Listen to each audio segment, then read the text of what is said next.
Galimera, galispera, galinichta, no matter where in this wild, wacky, and sometimes wonderful world you might be. Thank you for making the Highbury Squad part of your day. There is no rest for the wicked. You can't even enjoy a 7-1 win because, despite the fact that they're not great right now, the rivalry ensues, and Manchester United and Old Trafford are around the corner. We got a great guest, so let's rock and roll, squaddies.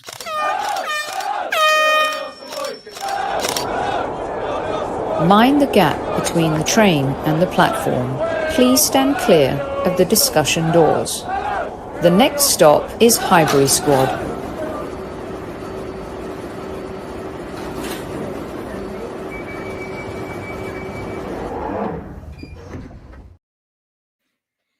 So there's a lot of football tonight. Many of you will be listening to this on replay as you prepare for the big game this weekend. And to those who are tuning in via our audio platforms, thank you so much. Welcome back, Mr. Adam Stott, founder of Forever United TV, to Squad Central.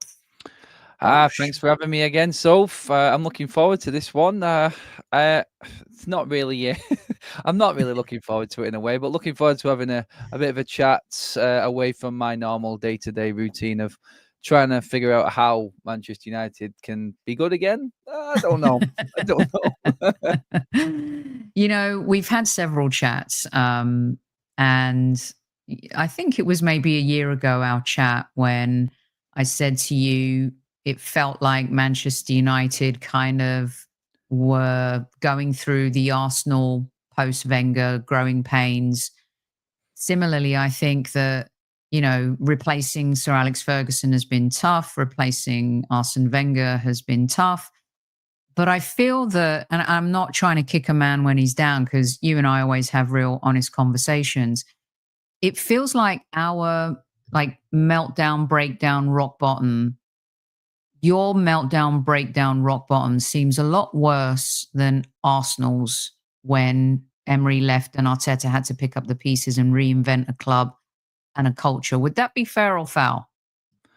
No, fair, completely fair. To compare to both clubs and the downfall of Arsenal seemed to have a plan, although you probably, being an Arsenal fan, wasn't fully on board with the plan. There was a lot of turmoil, and obviously you've gone through your tricky patch. You're competing again, albeit, again, I always compare Arsenal to Andy Murray. He's come on the scene and should be winning everything, but unfortunately he's got Djokovic in City and he's got Federer in Liverpool. And dare I say, I don't know who I could reckon Nadal to right now, but you just come good at the wrong time. And that's the way I look at Arsenal. That's the way I describe their fortunes in the Premier League, because you should have won something by now, because you have been very good. Points tallies, goals and everything. When you put it into many of Premier League years gone by, you would have won something easily. United are nowhere near it. So we are looking at Ipswich, we are looking at Leicester, and we're thinking at least we're 16 points clear of the relegation zone right now. We have had the massive downturn on the pitch, which we've seen coming. But when you look at what's happening off the pitch and the finances, the ownership model, the way that everything's going, it makes you feel twice as bad, because it then convinces you as a fan that there is no future at all, because we have just got new ownership, and this should be like the turning of a new page. It just feels like we have just put another nail into the coffin. That's how it feels right now, because there is no future at all. And then you try to think how it gets better on the pitch, and you're relying on youth academy players maybe coming through. I know we've both got a rich history of brilliant academy talent coming through, and sadly that now is seen as the way to make money in this world around PSR and everything like that. We're talking about the clubs and the demise, but maybe the bigger conversation is like the demise of football as well as a whole. It just seems to be, and I'm not going down nostalgia road here right now, and because we were great back in the day and we're not right now, and it sounds like sour grapes, but it does feel different. It really does. I sound like a dinosaur, I know, but the PSR side of things, they're having to sell your best homegrown talent just to balance your books as it is these days. Everything just seems to be a chore. And I think the talk of the football has diminished with it. I feel like we're not talking as much about what we should be talking about. which is Mm. on the pitch, we're actually having deep conversations. And I feel like I'm educating myself on football finance more than anything else these days. And we are an example of how not to finance a football club or run a business. That's where I think Manchester United fans are at right now. And obviously, this weekend will be a big day because there are protests, there are huge protests, and everything going on this weekend. It's going to be quite a hostile atmosphere, I would think, for the game this weekend. And accumulation of everything that I've just said, all boiling out into the fan base and a pretty unhappy time. We're going to get to the football eventually, and you're so right in talking about how these days, if we're not talking about, PSR, financials, ownership, VAR, referees, it seems less and less that we're talking about the so-called beautiful game. Yeah. We went through our protest phase, and the reason why I put this image up earlier was because I've really defended our owners, and of course they can do better. And there's things that, and I know that you'll feel this, for me, it's the things in and around the stadium that I'd like to see enhanced. The seats are looking a little bit worn, but they did the outside of the stadium. I know that you guys, the last time we played, there what seemed to be like a Noah's Ark situation going on at Old Trafford. But we spend 100 million on Declan Rice. Fans want them to spend 100 million on a top shelf striker. They've definitely given Mikel Arteta money to spend. They say now we're back in the top four. It's going to be a la Wenger, keep qualifying for the Champions League, bring in the money and just churn the machine, bring out the merch. We've even brought out, I don't know if you've seen, but we have a crockery set that we're selling this week. Right.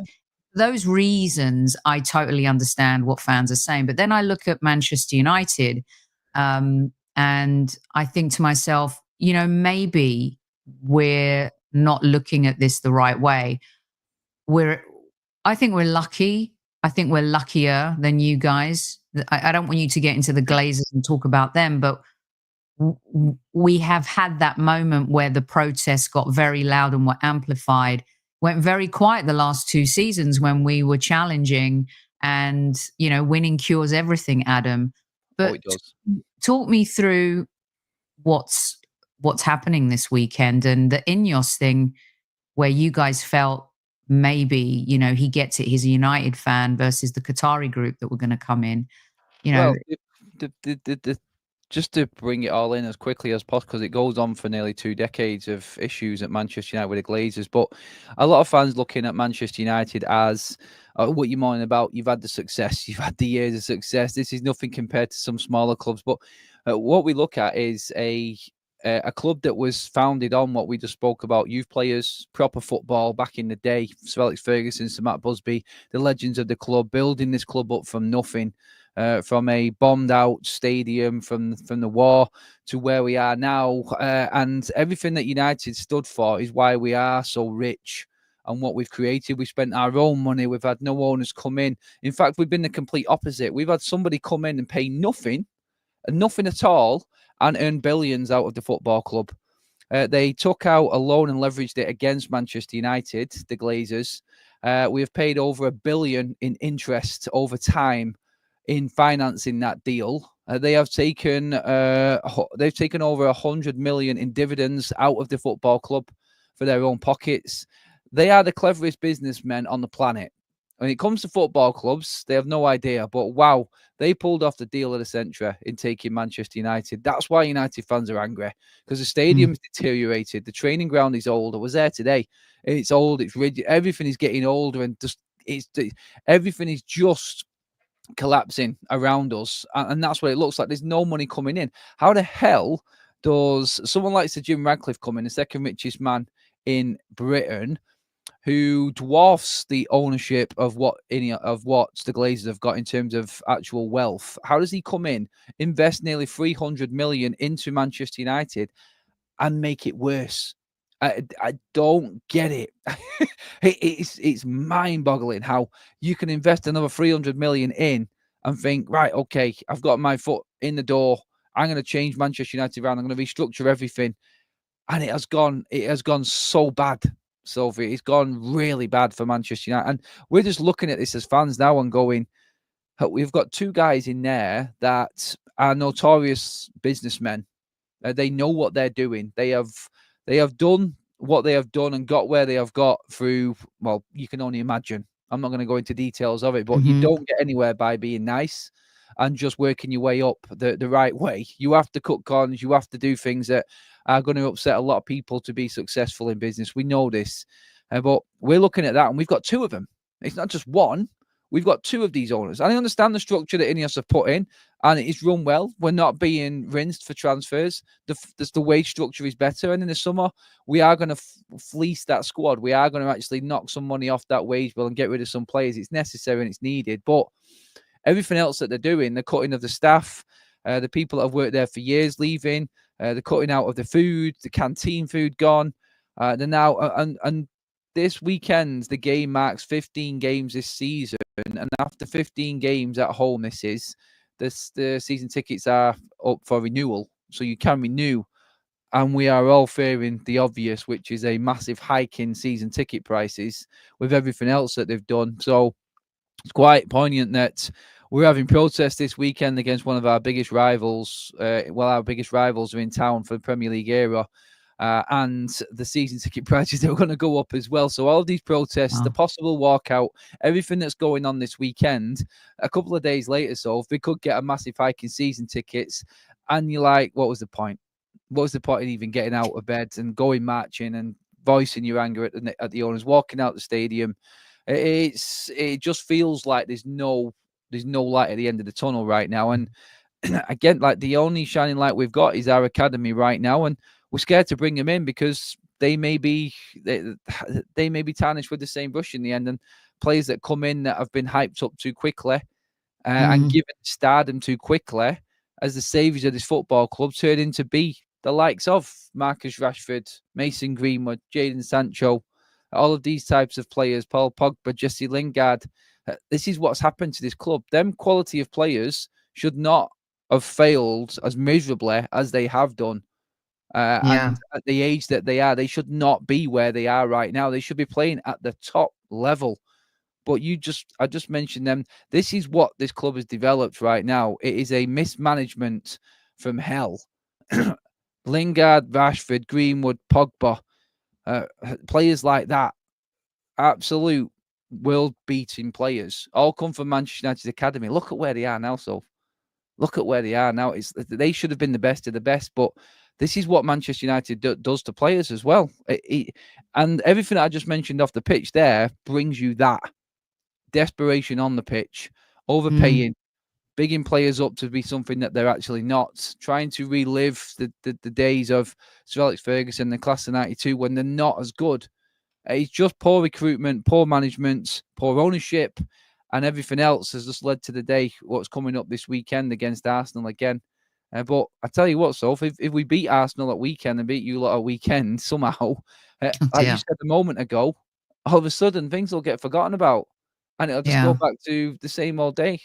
It's Band-Aids though, isn't it? And, you know, we've been in this position before too, where really the Band-Aids, the FA Cup wins under Wenger were Band-Aids for just how poor we were in the Premier League and how we were losing ourselves as a club behind the scenes as well. You know, when Mikel came in, he not only had to reinvent, you know, an Arsenal team, player DNA profiles, recruitment, culture, fans. I mean, we were really broken.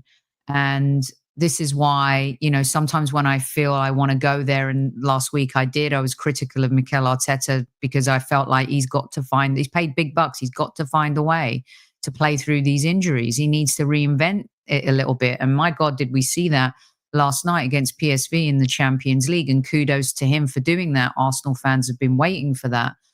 But at the same time, I think we forget about where we were and where we've come from and the types of scenarios that we've been through as a club and as fans. And when I see what's happening at Manchester United, and look, we were the dartboard for a long time, Adam, you know, with United fans.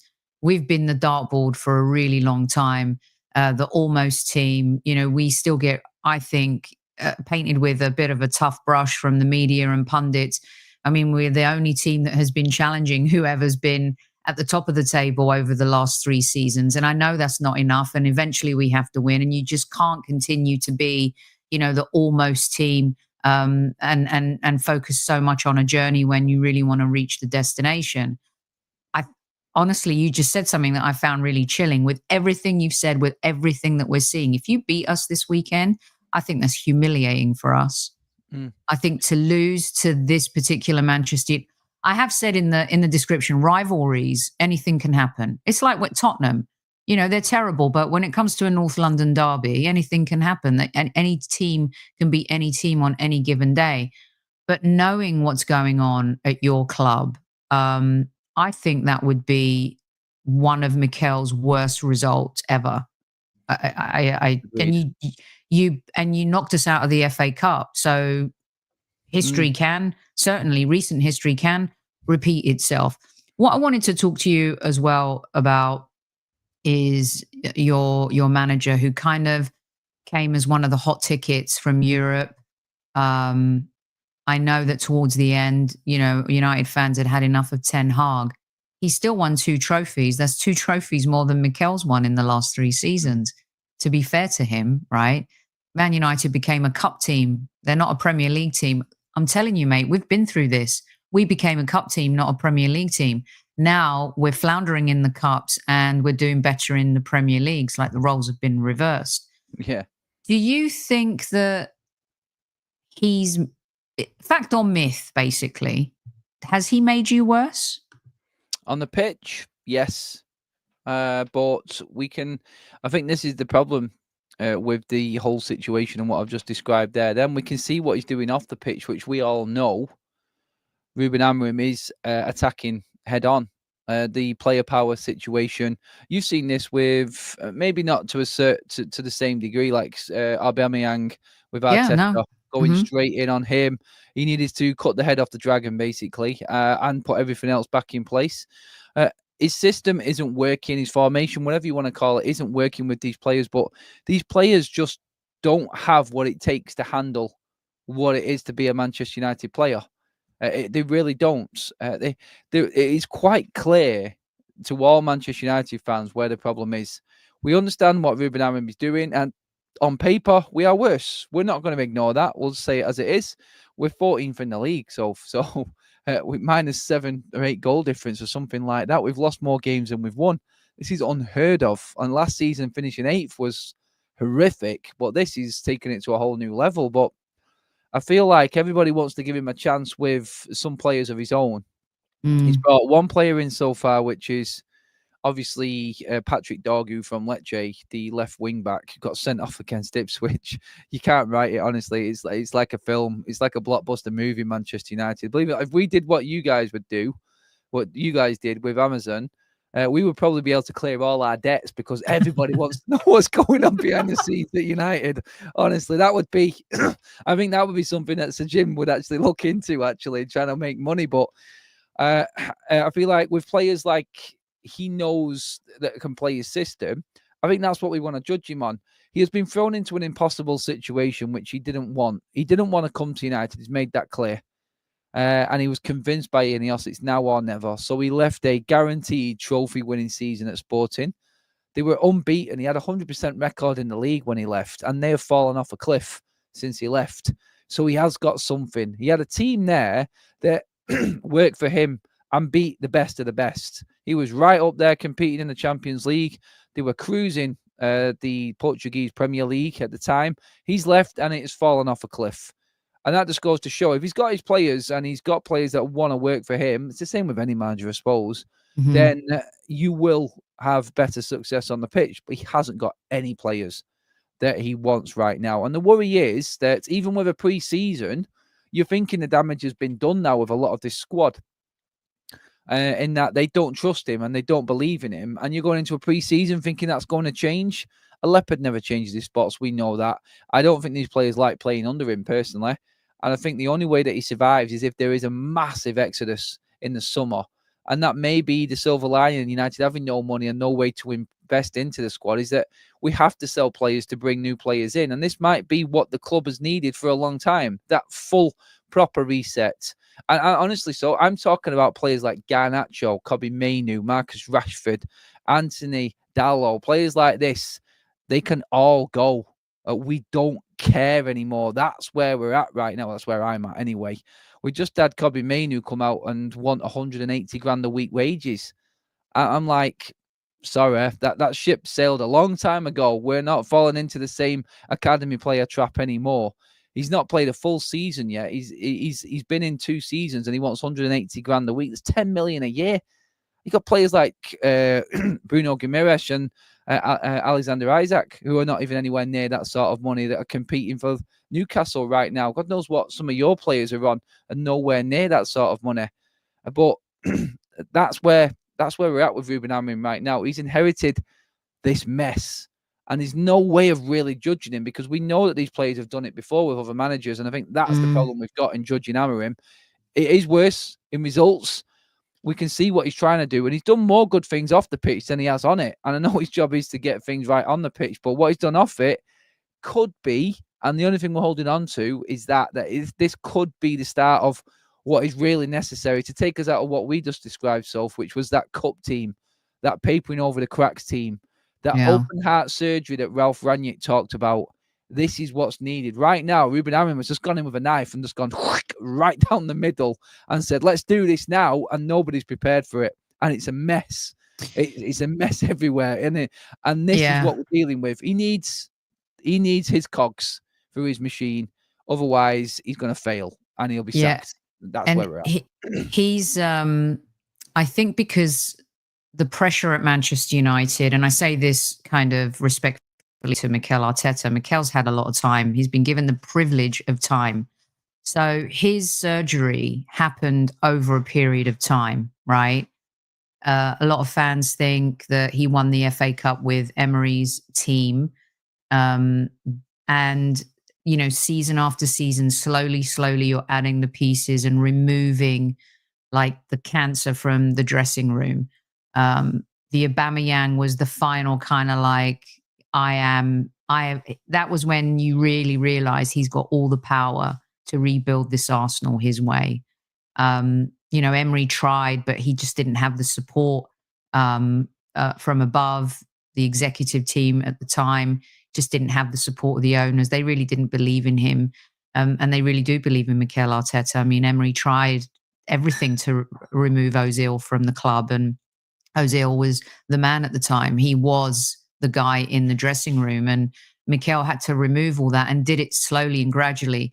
And it does seem it's like Amorim has gone in knowing like this is a time, I'm under a time crunch here, and he's having to do it all like bam, bam, bam, bam. And a little bit like Chelsea at the time where they get managers fired. He knows that if these players stay, he's in trouble. His job is at risk. And I don't think that's the difference, I think, at Arsenal. I think Ozil and his little clique of Kolasinac and Mustafi definitely hurt Emery. But overall, the players have never had that type of power at the club. And maybe some of my listeners will disagree with me, but I really think that has helped Mikel Arteta. This season, we've questioned a little bit about, you see Rice and Gabriel, but you and I both know shit like that happens all the time. We, you know, with players in high pressure situations. So I want to get your perspective on Mikel Arteta, because there are times, there are a lot of Arsenal fans that are Arteta out. The money you've spent 5 years, should have won the league last year. You know, it looks like we're heading to Madrid for a Champions League quarterfinal, which is going to be very interesting. Depending on which Madrid we get, it's going to be really tough. But what's your take on Mikel? Like, when you look at things and you think, Sir Alex Ferguson, look how many managers it's taken, and you still haven't got it right. Maybe Jose was right all along. Finishing second with this Man United team is one of the greatest achievements in my entire career. What's your outsider view of Mikel and where we're at right now? Mikel Arteta, I think he's done well. Looking at it from the outside and what he's dealt with in his first real job as well. Let's not forget that. This is his first chance. He's gone right in at the deep end. Still very, very young. He's worked under Pep Guardiola at Manchester City, and then bang, right in there competing with him. That's hard. That is very hard. And he's obviously got a lot of skills and a lot of qualities in man management, in keeping his team together. I think he has got that. I just don't know if he's got that winning touch. If you set off like this and you go into the best league, the toughest league, right in at the deep end, expected to win trophies because of the club and the size of what Arsenal is and the expectation levels that carry with it, then it's a full-on risk reward. You will be hailed as one of the greats instantly, or you will be one of them, like you just said. You will be one of the bridesmaids. And unfortunately, he's come up against some of the best teams that we have seen in the Premier League ever. I mean, we've seen the Arsenals and United of yesteryears, but in modern football, this Liverpool side, this Manchester City side, Jurgen Klopp, Pep Guardiola, you just cannot compete with that level. And as a fresh young manager with no other experience of this, only what he's learning on the job, I think it's an impossible task. I think he's done well with what he's had. The obvious downside to him is the money he's spent, and then obviously you're expecting. From what I hear, a lot of Arsenal fans have said, you've had 5 years, mate, to go out and get that number one striker. You've had 5 years to know exactly what this team needs to win. I said yesterday in praising Arsenal for their performance against PSV, like 7-1 in any level of Champions League knockout, no matter who it is mega. You are walking into the quarterfinals and the riches that comes with it. And being able to put your feet up next week is massive at this stage and rest players out. So credit there. But if you had Alexander Isak in your side, you would win the league. It's as simple as that. Why has he not bought a striker? And that's what I feel he will be judged on, his transfer activity. He just keeps buying midfielders. And that's how it looks from the outside. It's like, we know Manchester United right now, number 1 and number 9, your two key positions. 9 gets you the goals. Number 1 keeps the ball at the back of the net. Arsenal's defence, best in the league, by none. I said that many a times. You've got the best centre-back partnership and the best keeper in the league. That's unquestionable for me. You think we have the best keeper? I do. I think David Raya is the best in the league. Him and Emi Martinez, I think, are the best. I like Alisson, but I just like the way. I like how Raya sweeps, personally. I would give anything to have a keeper like him right now. Him and Martinez, I think, sweep better than anybody else in the league. And I think they're both the best accomplished with the ball at the feet as well. Obviously, you've got to be able to stop the shots as well. But yes, I don't rate David Raya on saving penalties. That obviously goes back to what I don't Unless know. it's against Porto in the Champions League. But yeah, that was pretty horrendous. We had that with David De Gea. So like, he just didn't save penalties, but he saved everything else. But no, I think Arteta will be judged on them transfer. You said it, Declan Rice. He's brought in the best. He's had some of the best young talent come through from the academy in years at Arsenal as well. He has to make it work. But you're coming up against absolute brilliance on the other side, up north in Liverpool and Manchester City. It's like the light heavyweight clash between Beterbiev and Bivol.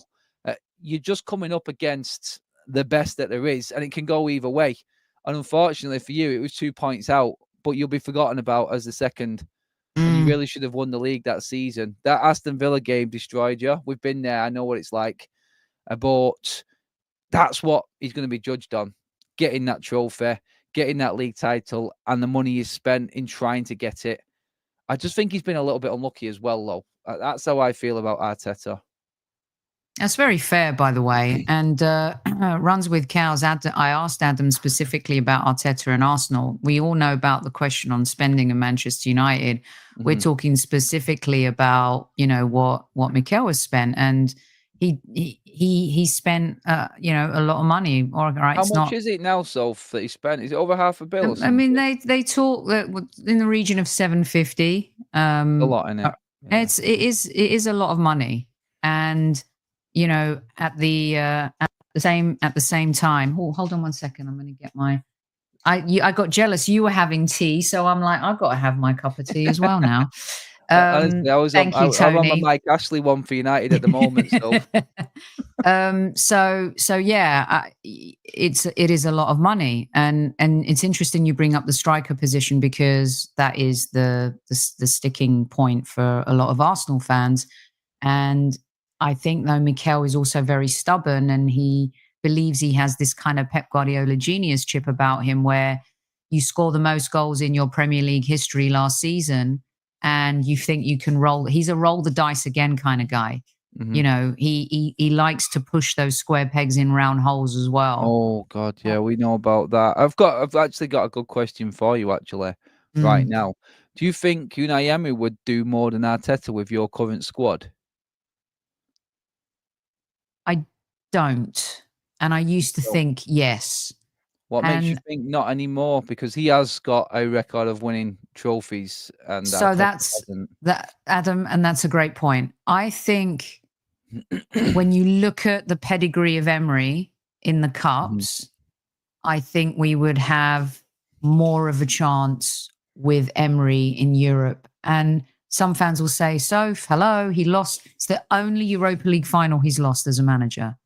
But if you right give Emery the team we have now against Chelsea in Baku, I think it's a totally different game. I really, truly do. We had so many apathetic players. You talk about some of your players and stuff. The way Ozil trounced off. I was so angry in that game, because I think we deserved a better result than 4-0. I think that if he had this team then, that result could be very different. And I'm going on pedigree, right? He's prowess in Europe. There is absolutely no question that Emery can do this. When you look at the league, and a little bit like Newcastle last season, I think Aston Villa have suffered from being in the Champions League, the excitement, the palpability of it all. But when you see his form in league play, it suffers. It's not consistent enough. And it's going to be interesting to see where Aston Villa finish up this season. But based on pedigree and prowess, I think the Emery, it speaks for itself. Now, let me say something here. If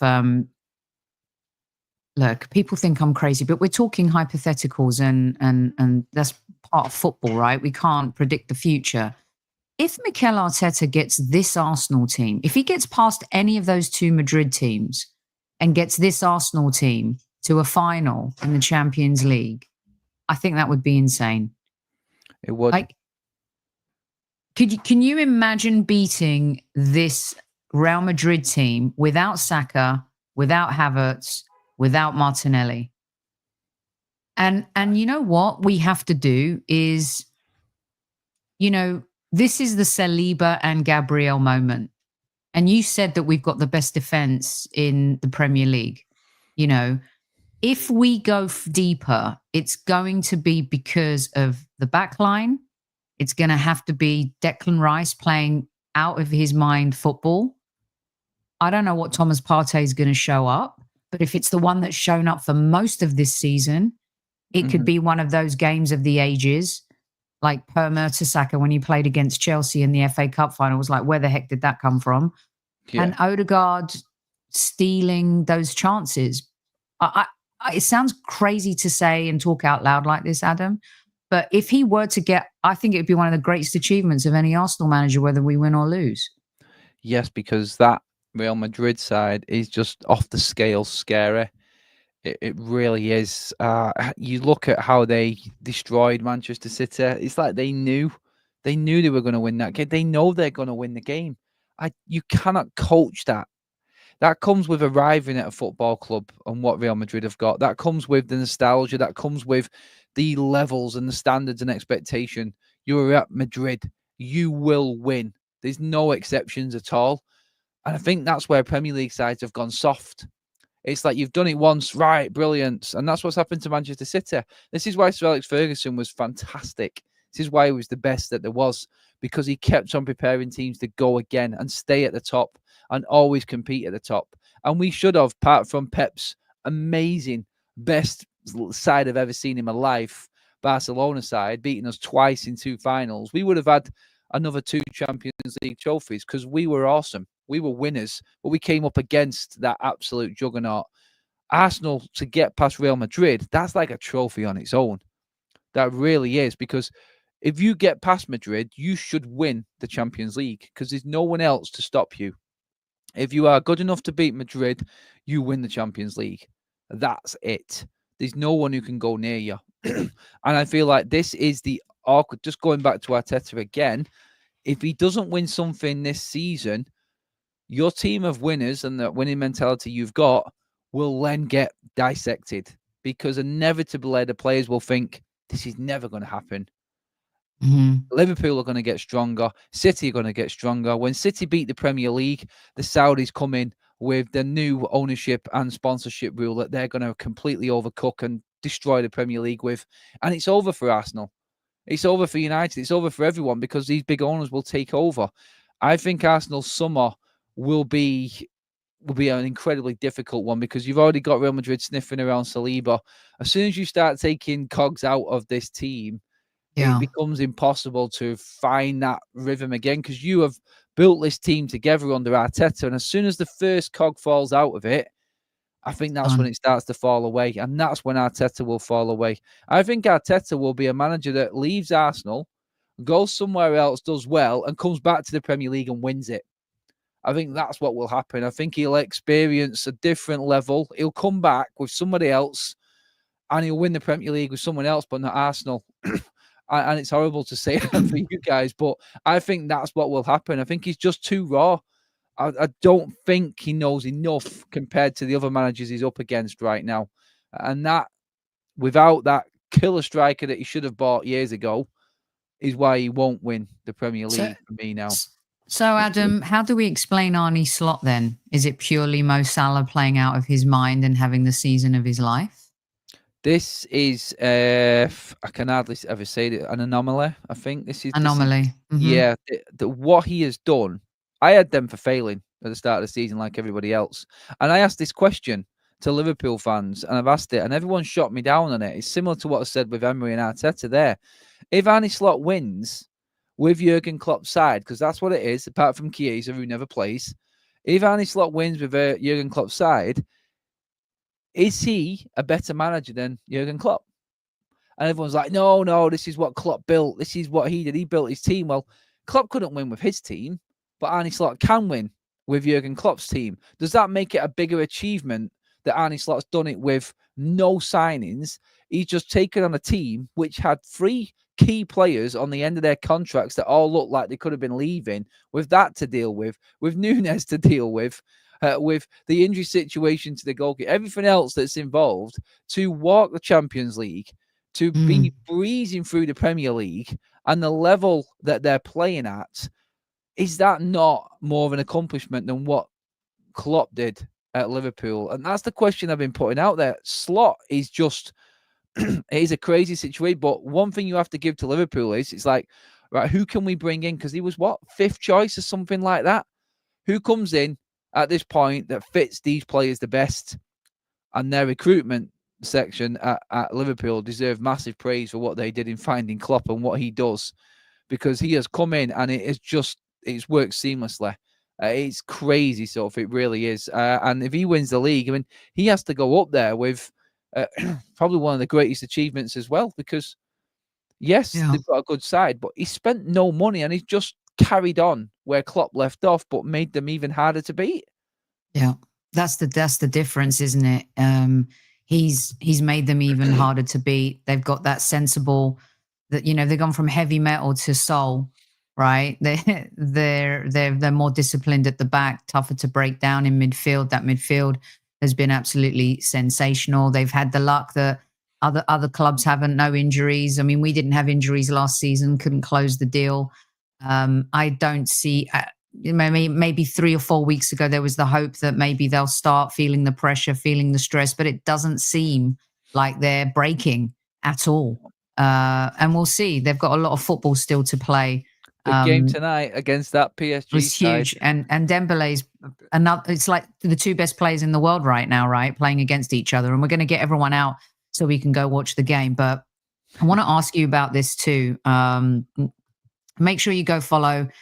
You know what I love about Adam is that, a little bit like me, I like to think he takes his rose-colored glasses off. He just says things as he sees them, and you can check out his work at Forever United TV. He's built that channel from scratch. I think you're close to 80,000 now, right, Adam? Yeah, just creeping up to 75 quay. Three Beautiful. quarters of the way there to that silver play button. Yeah, I love it. I love it. I want to get your take on ex-players and talking about current players. I know that there have been people in your community who have been exceptionally vocal about Gary Neville, and how he's really kind of not going hard in on Ineos and the decisions they're making about people who've worked at the club over the years, and how, you know, people are earning 30, 40 grand a year, losing their jobs. He's part of this regen project. He's always so vocal about everything, but he doesn't seem to be too vocal about that. Thierry Henry, as much as he praised Arsenal for their win last night, kind of a little undertone you could hear about Mikel Arteta, and just don't think he likes him too much. And you've got Jamie Carragher, who's not even won close to what these guys have won, who seems to have an opinion about everything. What's your take on the ex-players and how they approach their punditry and their opinions in today's football world? I think they came in with the whole, we've been there, we've done it, we know more than everybody else, and we can just stick to mainstream media. But we've seen they've jumped into our world. They've tried to be characters all of a sudden. They've tried to be outlandish with their big comments and big, bold statements. They make more work and do more on social media than they do in the mainstream media right now. I think it's more of a chore for them in the mainstream media to actually do work there, because they would love to just be themselves on social media and YouTube and everything like we do. I feel like they have got good points, and the experience factor is key in certain players, but the game has changed massively. And you can see the likes of, just from our side, Roy Keane, Paul Scholes, a lot of dinosaur comments from them, and in the way that it is. It's like, we know that Paul Scholes and Roy Keane will never make managers. Gary Neville tried to be a manager, couldn't do it, couldn't handle the players at Valencia. I like what Henry says. I don't know if I like Henry as a pundit, to be honest. I really don't.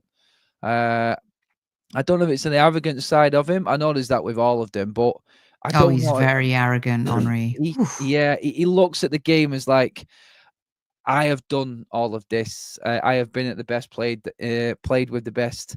I look at him and I go, I could take him seriously. I listen to what he says, but I would prefer to listen to someone like Emmanuel Petit. I think he talks brilliantly about Arsenal.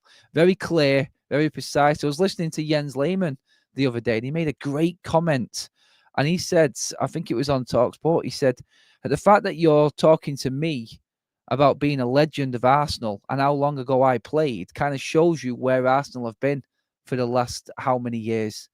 It's so on point with what he says, and an understanding of what it used to be like compared to what it is now. I look at the players that weren't so much the big players seem to grasp it a little bit more in a weird way. I don't know if it's being more humble, but there are some that I can listen to all day, every single day of the week. And there's some that I'm like, beep, there goes the mute button. I can't be dealing with that. Jamie does do some good analysis in breaking down formations and systems, so I'll give him that. His Monday Night Football piece is quite good. I can't really listen to him on the overlap that much, to be honest. It's not my cup of tea. I think their look on it is, I think they feel like, because they were let's just say the benchmark, they were the players that were up there when the Premier League started. They know a lot about it. I think they're trying to do too much, to be honest, Soph. I think Yeah. that's where they're at. I think they're trying to do too much, and we only need a certain amount of them. We can only take a certain dose of them. Yeah. Not every ex-player makes a great pundit or media person. No. And it is so saturated. And, Oh, the interesting part is that there could be a show, and we both kind of do TalkSport and we've done Sky and stuff like that. Total respect to all the people that work hard on those shows and what goes on behind the scenes. But, I can't listen to Agbon Lahore. I just can't. And I really can't. It's painful. And then, what's interesting is that there are YouTubers like your show. You could be putting on a show and there's a show going on TalkSport or another network, and there'll be more people tuned in to your morning show, Adam, than there will be, because fans want to listen to people who live and breathe it every single day. And they don't want to hear so much. It's really become a little bit like, is Gary Neville now and Jamie Carragher the voice of Sky Sports? Do they represent Sky Sports? And it's becoming a little bit to them versus, the stories and all of it, and the clickbait side of it, and trying to rile people up and all that jazz. It just gets a little bit old. So I was really curious to think what you thought real quick before you go on the Sir Alex Ferguson comment and how that's kind of blown up about, he's to blame. Who was it who said that, Adam? Rooney. Wayne Rooney came out. He's done it a few times, but Wayne Rooney was the one that really put himself out there and questioned what was going on. Wayne Rooney came out the other day and said, just remember, like when in 2008 Manchester United sold Ronaldo and Tevez, and Rooney went and knocked on Sir Alex Ferguson's door and said, look, boss, what's going on here at the moment? You've just sold two of our best players and we've only signed a couple of kids. He said they were offering me 200 grand a week at that point, which was massive. You can imagine back in 2008. And it would have been easy for me to say, yeah, let's just do it and get on with it. But I wanted to be successful on the pitch, and I didn't see this happening. And he got a load of stick for it. And then he was leaving the club. And then he met up again with Sir Alex. It got all brushed under the carpet, new deals signed, and Wayne Rooney carried on playing for United. And we did invest again later down the line. But I think he brought it up to say, look, 5 years after that, Sir Alex Ferguson left, and he left because he knew what was coming. And then look at what's happened from that moment. Sir Alex pretty much covered over all of the cracks that we're talking about right now because they were still there. We were somehow getting through and winning titles with the likes of Anderson and Tom Cleverley in midfield. Ferguson could make things happen and cover things up that other managers could only dream of. I think a lot of people look at it and say this was the man that allowed the Glazers to become comfortable at Manchester United. And a lot of Man United fans actually won't forgive him for that because of the mess that he left us in. Because he said he was the one that started saying there was no value in the market, no value at all. And the Glazers were right in not spending the amount of money at the football club. And you can't argue with Sir Alex Ferguson because of what he's done. And if he's back in the ownership, we were sort of put in a really difficult spot. And that's what a lot of the United fans feel. They're like, well, you were the one that sold Ronaldo for 80 million outright.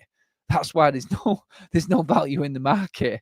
And he set it all off with that one. So it was a bit contradictory and ironic him saying that. But I think that's where a lot of United fans are at. They feel like he was the one that allowed the Glazers to get comfortable, first of all.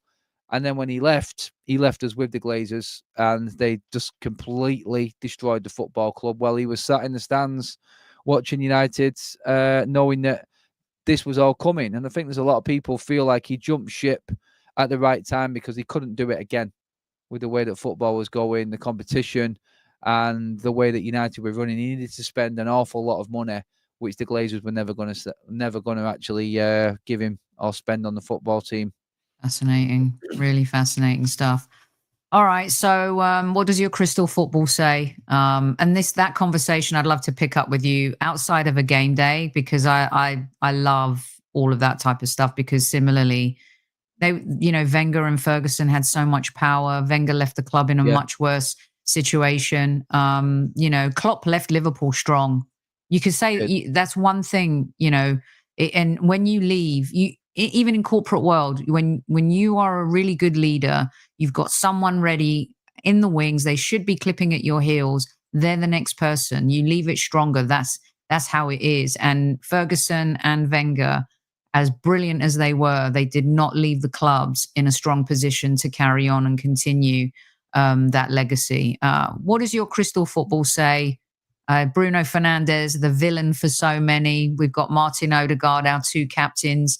A little bit of history there as well. What's your take on the game? Your score prediction? I can't see anything but an Arsenal win. I really can't. The surprises in, like you said before, the big rivals games and coming up, anything can possibly happen. But I think it'd be very similar to last season. A bit of a slog. United are playing tomorrow night. We've got to travel back from Spain. So we're going to be back late Thursday evening / early hours of Friday morning. Preparation isn't great for this game. You're on a high. Already rested in. 7-1 in the bag, scoring goals. United are just not ready for Arsenal right now. We're really not. We won't score goals. We can't score goals. And Arsenal will pick us off eventually. I could probably see a 2 or 3-0 win to Arsenal. That's how I see it going anyway. So brilliant stuff. Adam, thank you so much. This has been an awesome conversation. And hopefully it'll be a game where we're talking about the actual football and not the refs or VAR. And good luck with everything that's happening up there. I don't know if you're joining the protests or you're probably working, too busy working and reporting from. Well, yeah, it's going to be. I've got my women's team playing first of all in a top of the table clash, and I've got to rush across to Old Trafford. So yeah, it's a busy day just doing all of that. So yeah, it's off. It's my own football, then it's United football, and it's the rest of the day. As you know, it's just going to be absolutely mental. Yeah. Well, thank you so much, Adam. Go follow him at Forever United TV and Adams.30 on the old X. You're an absolute rock star. Really appreciate you. Squaddies will be back in a couple of days with another live show. Look out on the community page for what is coming next. And remember, don't forget to tell your loved ones you love them. Enjoy the football, and at ease, everyone, at ease.